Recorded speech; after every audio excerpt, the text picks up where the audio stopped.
नमस्कार। कैसे हैं आप सभी? आशा करती हूँ अच्छे ही होंगे।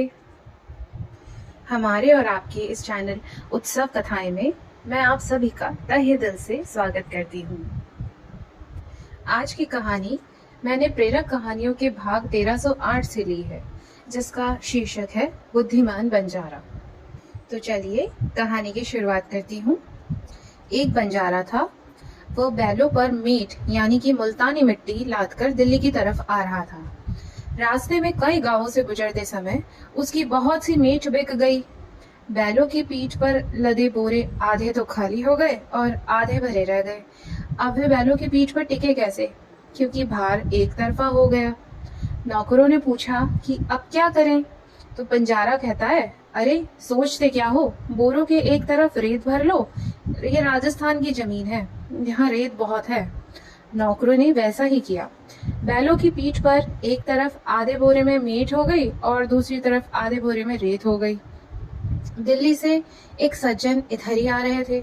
उन्होंने बैलों पर लदे बोरों में से एक तरफ रेत चढ़ते हुए देखी, तो वे बोले कि बोरों में एक तरफ रेत क्यों भरी है। तो नौकरों ने कहा, संतुलन करने के लिए। तो सज्जन बोले, अरे ये क्या मूर्खता करते हो, तुम्हारा मालिक और तुम एक से ही हो।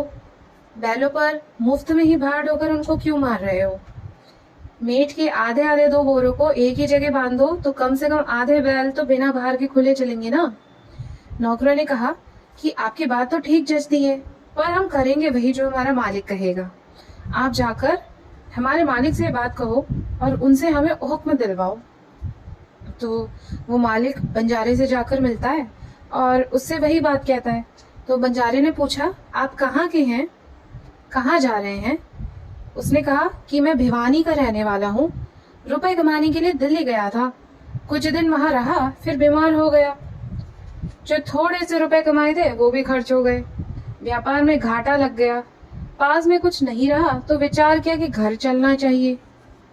उसकी बात सुनकर बंजारा नौकरों से बोला कि इनकी सम्मति मत लो, अपने जैसे चलते हैं वैसे ही चलो। इनकी बुद्धि तो अच्छी दिखती है, पर उसका नतीजा ठीक नहीं निकलता। अगर ठीक निकला तो ये धनवान हो जाते। हमारी बुद्धि भले ही ठीक न दिखे, पर उसका नतीजा ठीक होता है। मैंने कभी अपने काम में घाटा नहीं खाया। बंजारा अपने बैलों को लेकर दिल्ली पहुंचा। वहां उसने जमीन खरीदकर मीट और रेत दोनों का अलग अलग ढेर लगा दिया और नौकरों से कहा कि बैलों को जंगल में ले जाओ और जहाँ चारा पानी हो वहां उनको रखो। यहाँ उनको चारा खिलाएंगे तो नफा कैसे कमाएंगे। मीट बिकनी शुरू हो गई। उधर दिल्ली का बादशाह बीमार हो गया। वैद्य ने सलाह दी कि अगर बादशाह राजस्थान के धोरे यानी रेत के टीले पर रहे तो उनका शरीर ठीक हो सकता है, क्योंकि रेत में निरोग करने की शक्ति होती है। तो बादशाह को राजस्थान भेजो। राजस्थान क्यों भेजें, वहां की रेत यहीं मंगा लो। ठीक बात है, रेत लाने के लिए ऊंट को भेजो। ऊंट क्यों भेजें, यही बाजार में रेत मिल जाएगी। बाजार में कैसे मिल जाएगी, अरे दिल्ली का बाजार है ना, यहाँ सब कुछ मिलता है। मैंने एक जगह रेत का ढेर लगा हुआ देखा है। अच्छा तो फिर जल्दी रेत मंगवा लो। बादशाह के आदमी बंजारे के पास गए और उससे पूछा कि रेत का क्या भाव है। तो बंजारा बोला कि चाहे मीट खरीदो चाहे रेत खरीदो, एक ही भाव है, दोनों बैलों पर बराबर तुलकर आए हैं। बादशाह के आदमियों ने सारी रेत खरीद ली। अगर बंजारा दिल्ली से आए तो उस सज्जन की मानता तो ये मुफ्त के रुपए कैसे मिलते उसे। इससे सिद्ध हुआ कि बंजारे की बुद्धि तो बिल्कुल ठीक काम करती है। तो इस कहानी से ये शिक्षा मिलती है कि जिन्होंने अपनी वास्तविक उन्नति कर ली है, जिनका विवेक विकसित हो चुका है, जिनको तत्व का अनुभव हो चुका है और जिन्होंने अपने दुख, संताप, अशांति आदि को मिटा दिया है, ऐसे संत महात्माओं की बात मान लेनी चाहिए, क्योंकि उनकी बुद्धि का नतीजा अच्छा होता है। जैसे किसी व्यापार में बहुत धन कमाया हो, तो वो जैसा गए वैसा ही हम करेंगे, तभी तो हमें लाभ होगा ना। अगर उनको लाभ हुआ तो हमें क्यों नहीं होगा। ऐसे ही हम संत महात्माओं की बात मानेंगे तो हमारे को भी अवश्य लाभ होगा।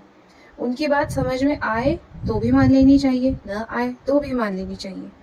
हमने आज तक अपनी समझ से काम किया तो कितना लाभ लिया है, अपनी बुद्धि से हमने अब तक कितनी उन्नति की है। उन संतों की बात मानेंगे तो अपनी बुद्धि को उनके बुद्धि के स्तर का विकसित कर पाएंगे। आशा करती हूँ आपको आज की कहानी आपको पसंद आई होगी। अगर कहानी पसंद आई हो तो कृपया करके इस चैनल को लाइक, शेयर और सब्सक्राइब अवश्य करें। पास ही में बेल आइकन को अवश्य दबाएं ताकि आगे आने वाले वीडियोस का नोटिफिकेशन आपको समय पे मिल जाए। तो फिर मिलते हैं किसी नए वीडियो में किसी नई कहानी के साथ में। तब तक के लिए धन्यवाद।